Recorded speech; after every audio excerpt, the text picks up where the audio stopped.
¿Qué tal, señores? Buenas noches. Hoy hablaremos en nuestro debate del Congreso de Directivos y Ejecutivos de Aragón, que se celebró ayer. Analizaremos con nuestros invitados las claves que han aportado para salir de la crisis, entre ellas la innovación y la competitividad. Hablaremos también de la fusión de Ibercaja y Caja 3 y analizaremos la entrada de Palestina en la ONU como país observador. Para hablar de estas cuestiones nos acompañan esta noche aquí en Mesa de Redacción Salvador Arenere, presidente de ADEA. Buenas noches. Buenas noches.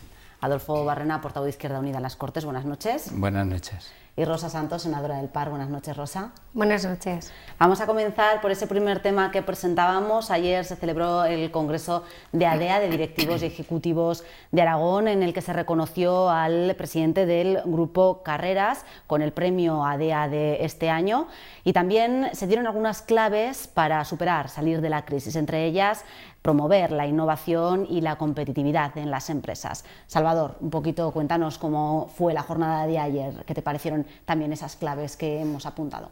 Bueno, decir inicialmente que en esta edición los contenidos y la estructura de la convención ha estado armada no con la colaboración, sino con la participación de la Cámara de Comercio, de la CREA, de la CEZ y CEPIME. O sea, en julio nos reunimos los presidentes de todas las asociaciones o instituciones y decidimos hacer algo conjuntamente para, de entrada, lanzar un mensaje en ese sentido de que la colaboración sería buena en estos momentos, activar más colaboración entre agentes sociales, entre instituciones, porque yo creo que es una de las fórmulas de salir adelante. Prueba de ello es que en la primera mesa, en la mesa de automoción, pues estaba David Romeral, que está liderando uno de los clústeres de automoción en que ya hay 40 y tantas empresas, empezaron con 10 o 12, y eso creo que es una de las líneas. Sin lugar a dudas, a lo largo de toda la jornada, uno de los temas que salió permanentemente es el tema de la competitividad, en el que bueno, pues nuestro país ha mejorado y sin lugar a dudas ahí hay un buen comportamiento en cuanto a las exportaciones. Incluso estamos para finalizar el ejercicio con una balanza de pagos equilibrada, si bien es cierto que una parte tendrá que ver también en el descenso del ritmo de la inversión, sobre todo en bienes de equipo, que eso puede tener otro comportamiento a futuro, ¿no? Competitividad fue uno de los temas fundamentales, el tema de la colaboración, asociarse, ¿no?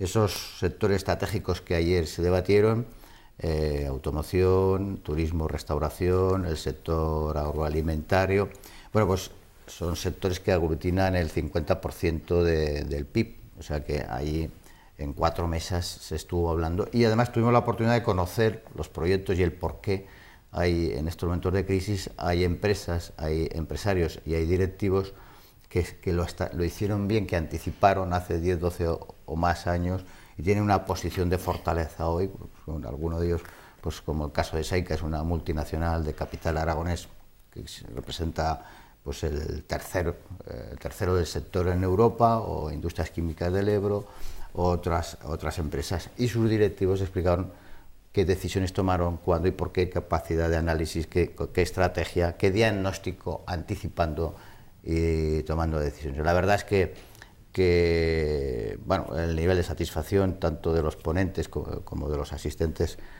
fue elevado, y al finalizar la jornada pues hicimos la entrega de los 53 edición de los premios que anteriormente Club de Marketing y ahora ADEA, y también fue muy interesante ver que esos 11 premiados en sus comentarios, en sus breves comentarios, porque se les dejaba poco tiempo, pues huyeron de los típicos tópicos que suelen suceder cuando se recoge un premio y además cuando se tiene muy poquito tiempo, y fue la suma de los comentarios diversos que hicieron esos 11. Se podría integrar y estaría casi un modelo de gestión para los directivos, porque fue muy enriquecedor. En el caso concreto de Miguel Carreras, el premio Aragón, o el propio Antonio Cobo, el máximo responsable de General Motors, o el directivo y empresario de la empresa de Bronchales de agua, o la empresa de autobuses de Huesca, pues fueron desgranando en sus breves comentarios temas de gran interés para aplicar en la gestión en el día a día.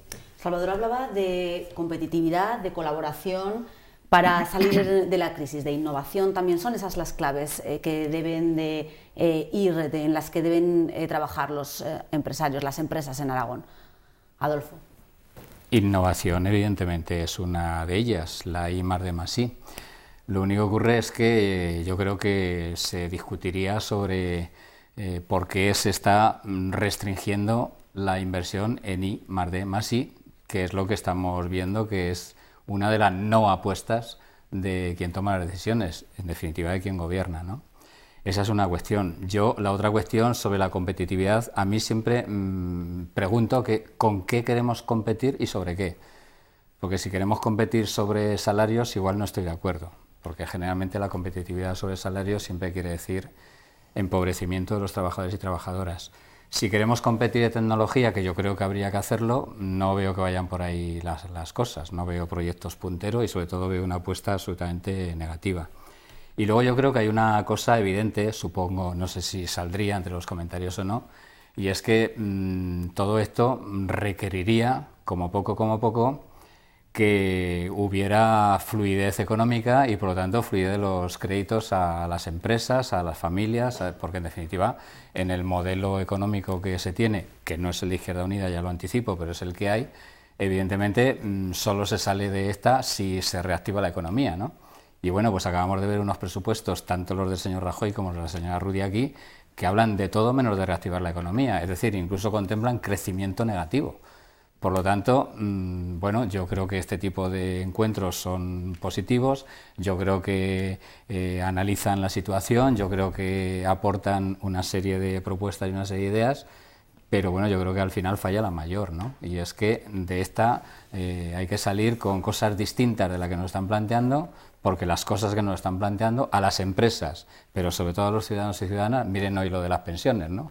Como ha salido, nos está llevando a una situación absolutamente inaceptable y desde luego de un dramatismo social, económico, personal e incluso cultural que nos está dejando todo el país en una situación, yo diría, de desgarro absoluto, que además como no se empieza a resolver va a ser irreversible, ¿no? Y yo esa es una reflexión que creo que en todo este tipo de encuentros debemos de plantear también, para que quien tiene capacidad de tomar decisiones pues haga algo más que obedecer la receta que le mandan, que nos lleva a donde nos está llevando.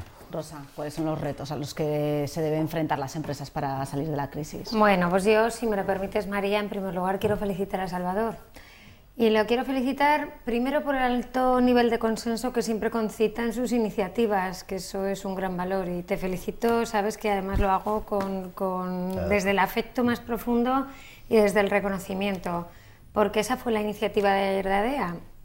Una iniciativa, lo ha explicado él, que surgía del consenso con todas las organizaciones empresariales y además pues, mi felicitación también porque Salvador es de esas personas que piensan siempre en Aragón.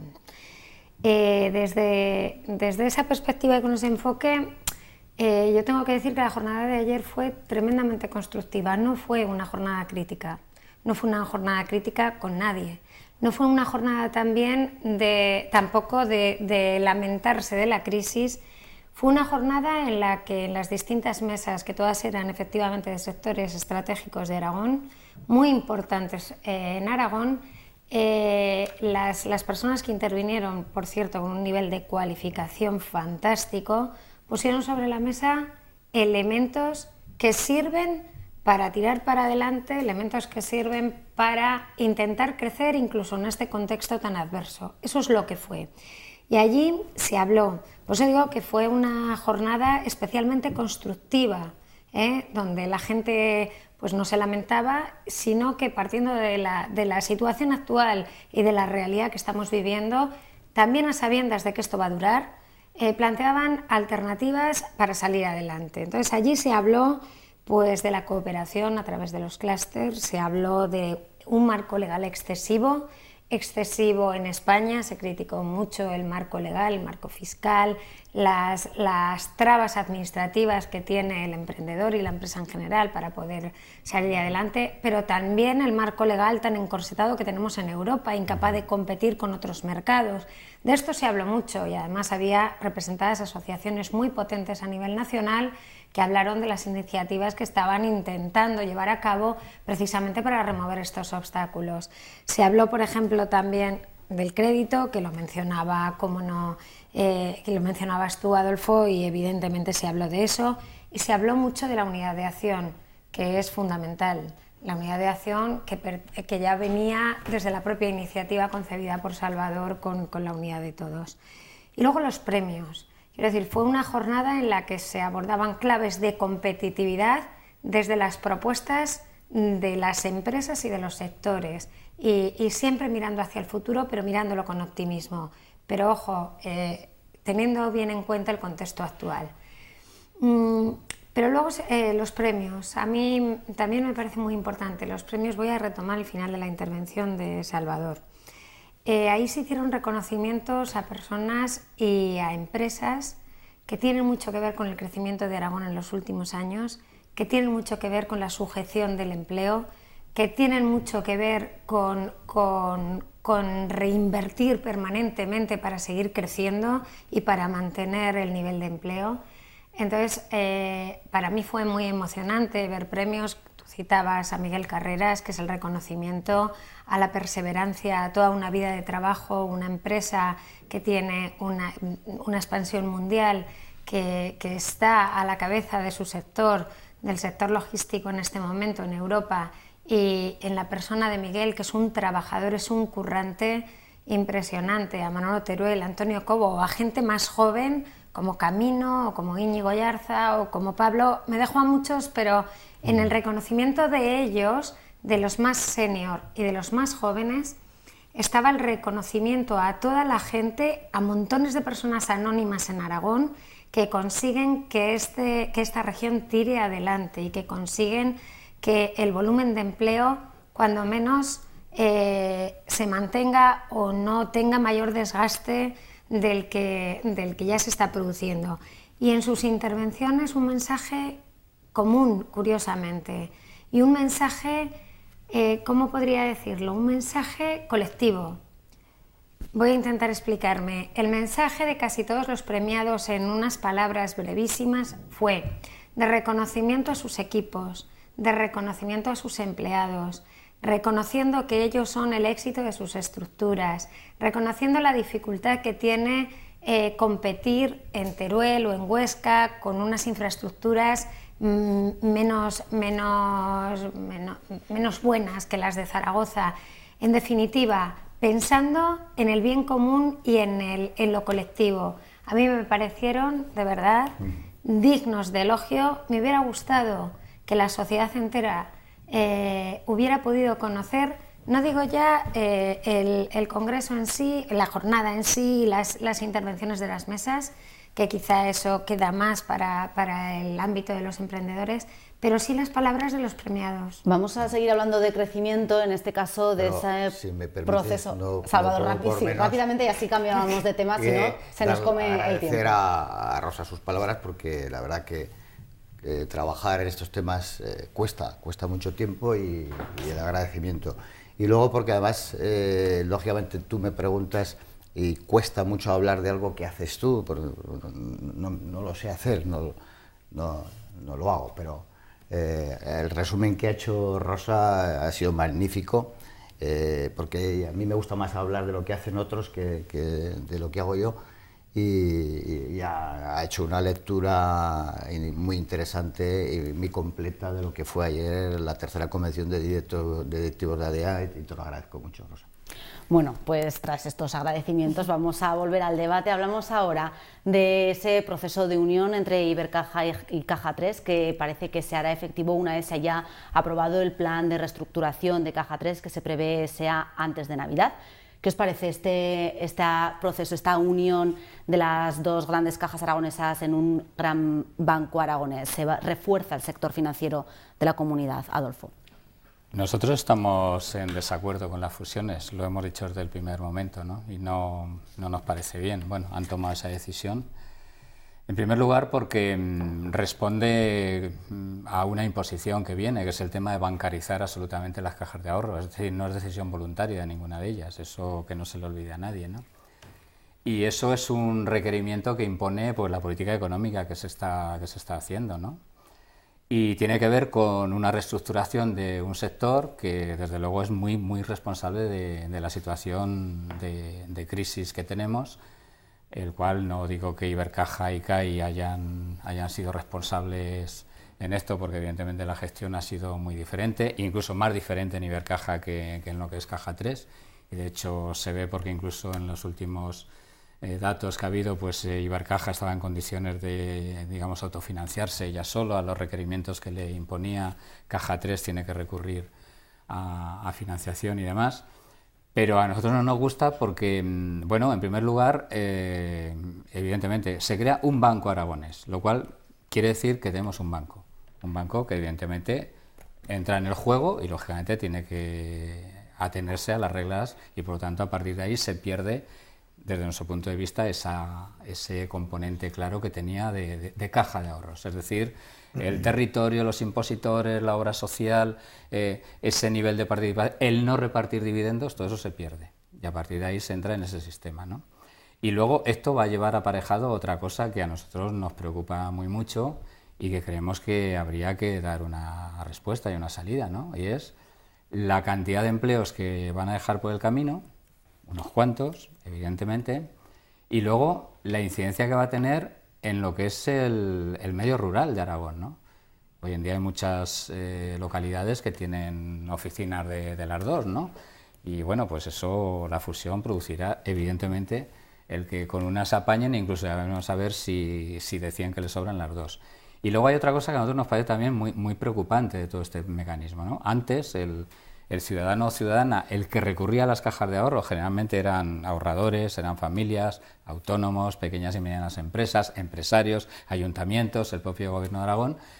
Bueno, pues tenía dos entidades aragonesas, alguna más, están también las cajas rurales y demás, pero bueno, estamos hablando de estas dos, en la cual, bueno, pues digamos que se podía establecer, incluso si me apuras, una competencia sana, ¿no? Una competitividad sana, decir, pues bueno, yo puedo negociar aquí, eso también se va a perder, ¿no? Bueno, nosotros la verdad es que, salvo para los intereses del sistema financiero, no vemos ninguna ventaja. Y ya sé que nos van a decir que antes iba a ser peor porque estaba lo del Iberban y se iba el domicilio fiscal a Madrid y toda esa serie de cosas. Pero, insisto, nosotros lo analizamos desde nuestra oposición frontal a todo el proceso de bancarización que es al que se ha sometido a las cajas de ahorros, ¿no? Y a partir de ahí, insisto, vuelvo a hablar del empleo que se va a perder y vuelvo a hablar de cómo va a repercutir eso en lo que hasta ahora era una relación del territorio con la entidad financiera, con las entidades financieras de las cuales estamos hablando. Pues imagino que tu postura es algo diferente. Sí, mi postura es radicalmente diferente a la de Adolfo en este caso. No podía ser menos. Pero entiendo sus argumentos, los entiendo. Y no puedo decir que no nos preocupe a todos que de esa fusión efectivamente pues pueda resultar alguna reestructuración que traiga consigo algo de desempleo, pero no lo sabemos, esa es la realidad. Bueno, yo por partes. Rosa, no seas... El contexto ha cambiado. El contexto ha cambiado y la realidad es que en el contexto actual, por volumen y por modelo, pues las cajas que eran un hecho diferenciador de este país pues no podían sobrevivir. Entonces, cuando ya ese contexto cambia, y no lo cambiamos nosotros, no es que los aragoneses pidiéramos que esto cambiara, creo que no, porque afortunadamente para nosotros nuestras cajas, y así se ha demostrado, eran bien solventes. Yo creo que el caso de Ibercaja es un ejemplo. Entonces, cuando ese contexto cambia, se producen una serie de acontecimientos y yo lo primero que tengo que decir es que a veces la realidad es muy tozuda y bienvenida sea en este caso la realidad. Yo esta mañana, cuando habéis pasado los temas, no puedo por menos que recordar el asunto de Magna en Opel. ¿Os acordáis? Cuando que aquello fue un desastre y finalmente no se llegó a consolidar aquella operación, afortunadamente para nosotros y para Aragón, ¿no? Y para ese sector, y en este caso para Opel. Pues aquí lo mismo, se empezó un proceso compelidos por el Gobierno central, con una prisa, una aceleración e incluso obligando a, tanto en el tiempo como en la fusión, a alcanzar alianzas con otros, en este caso con otros y hablo en este caso más para Ibercaja, también para Caja 3, con otros que no estaban tan saneados como ellos. Y esto, el resultado de aquello al final hubiera sido malo, hubiera sido malo. Es verdad que nos quedábamos la presidencia temporalmente y tal, pero yo creo que todos sabíamos que una vez que la presidencia se desplazara, perdíamos la importancia de tener un banco aragonés, con todo lo que eso representa por su identidad con el territorio, por su dinamización, por su nivel de inversiones en proyectos aragoneses. Yo creo que esta realidad que se ha demostrado tozuda en este caso ha servido. El proceso se quedó atrás. Ibercaja ha demostrado estar entre las cajas mejores en modelo de gestión, en solvencia, y ahora lo que se va a iniciar es un nuevo proceso, en este caso no sé si denominarlo de fusión, porque tú conoces más, mucho más el mundo bancario. Llámalo absorción. Yo creo que es una absorción se come al chico. Clara, sí. y bueno, una adquisición más por parte de Ibercaja de Caja 3, sí se producen los procesos de reestructuración que a Caja 3 se le van a exigir. Entonces, ahí hay una serie de elementos que todavía se tienen que dar. Suponiéndose que se den, que imagino que de ello va a hablar Salvador con mucha más solvencia que yo, suponiendo que se den, yo celebro el resultado. Que haya un banco aragonés formado por entidades mayoritariamente aragonesas, donde la razón social esté en Aragón, donde el compromiso de las personas esté con Aragón, me parece una gran noticia. Entonces, o sea, ahí hay un elemento diferenciador de importancia con respecto a... A partir de ahí empezará a fluir el crédito y no se desahuciará a nadie, porque ya tenemos un... os parece que Salvador porque ya tenemos un banco, ya tenemos un banco, pero déjame que le diga a Adolfo que aunque no le guste el compromiso que Ibercaja y también CAI han demostrado tener con esta tierra en proyectos como Aramón, Motorland, Plaza, etcétera. Vaya sé que son, es que sé que no te gustan, pero son ejemplos de dinamización y de creación de riqueza. No, de creación de deuda. De creación de riqueza, que tenemos un sector logístico potente gracias a esto. No, vamos a escuchar a Salvador, que todavía no ha intervenido y queda poquito tiempo de debate. Salvador. Y nos queda Palestina. Si me permitís, no sé si vamos a llegar. Bueno, yo lo que tengo que decir es, primero, que en España, de las 17 comunidades autónomas, 13 comunidades autónomas se quedan sin representación de cajas. Llamémosle bancos, porque se convierte en el banco. Primero, o sea, una comunidad autónoma como la de Levante, pues no, todas sus entidades desaparecen. Por su buena gestión. Desaparece por su buena gestión, como dice Adolfo. Primero. Segundo, que el tema de la gestión, pues todos aquellos que eran presidentes de las cajas que no han sido bien gestionadas, todos están desapareciendo de su sitio, han desaparecido de su sitio, han perdido su espacio. Algunos de ellos incluso, pues que iban a cobrar o pretendían cobrar indemnizaciones, se les está echando atrás y se les está reclamando.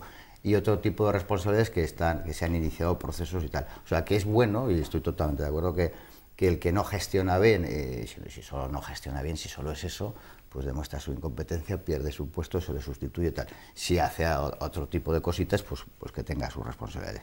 Pero entrada, que Aragón, que no es una comunidad autónoma de las más grandes, precisamente, pues vaya a conservar que ninguna de sus entidades de ahorro haya tenido problemas graves como para su desaparición. Yo creo que de entrada es positivo. Segundo, el formato, el que se haya estado gestionando en el tiempo, que yo creo que con mucha prudencia y con mucha profesionalidad por parte de Amado Franco, de José Luis Aguirre, de Carrasco, etcétera, que han buscado. ¿Por qué buscan ese modelo de decir Ibercaja o planteamiento pendiente de que quede resuelto las exigencias que le piden a Caja 3 y que haya una respuesta favorable? Pues porque resulta que con ese modelo de que Ibercaja absorbe a Caja 3, pues como Ibercaja está bien y no pide ayudas, no lo metes en el mismo paquete para que tenga... o sea, las exigencias van a venir solo para Caja 3, no para Ibercaja, con lo cual de entrada, y el tamaño y el peso de Ibercaja con respecto a Caja 3, pues estaba hablando de absorbe y que se queda el 14,5% del capital. O sea, el núcleo duro y fuerte es Ibercaja. Adolfo hablaba de reactivar el crédito. Lo que se está cometiendo en el sector financiero, tal vez con más lentitud de la que debieran, eso yo estoy totalmente de acuerdo, pero no ha sido fácil, ha habido que conseguir el rescate. Estamos hablando de que una parte importante del sector financiero, muy tocado por la crisis inmobiliaria, por deficiencia de gestión, por las razones que sea, pues lo que cuando tú cambias algo y pretendes que mejore y se arregle, lo que tú no puedes es permanecer en el modelo. El modelo, como decía Rosa, ha cambiado. Y lo importante es que cuanto antes quede el mapa que tenga que quedar suficiente y estable para a partir de ahí empezar a funcionar, y el mapa suficiente y estable que este nuevo país, nuestro España, que no sé si nos estamos dando cuenta, es más pequeño, que de media los sueldos bajan, las propiedades inmobiliarias bajan, el proceso de empobrecimiento que sufrimos todos es 30, 40 y algunos 50%, y sobra de todo, y también se comprime el sector financiero porque no hace falta tanto. Una de las cosas que ayer se comentó en la convención, precisamente fue que, así como las economías domésticas, las pymes, el sector financiero han ido adaptando su tamaño, su modelo con ajustes, tal vez en un sector que es el de la administración no se ha producido, y había una gran demanda y bastante coincidencia de muchos directivos en este sentido, porque hay que acomodar, el país es más pequeño, la tarta es más pequeña, las necesidades son de otro tipo, y la estructura que debe dar respuesta a este nuevo país, que es más pequeño, debe ser distinta, ¿no? Bueno, pero de entrada, la operación concluya, sí. Yo creo que es más que positivo. Pues nada, bueno, 2-1. Iremos conociendo poco a poco en qué consiste este proceso, seguiremos hablando de él. Muchas gracias a los tres por acompañarnos, nos despedimos, que pasen un feliz fin de semana, volvemos el lunes a la misma hora. Buenas noches.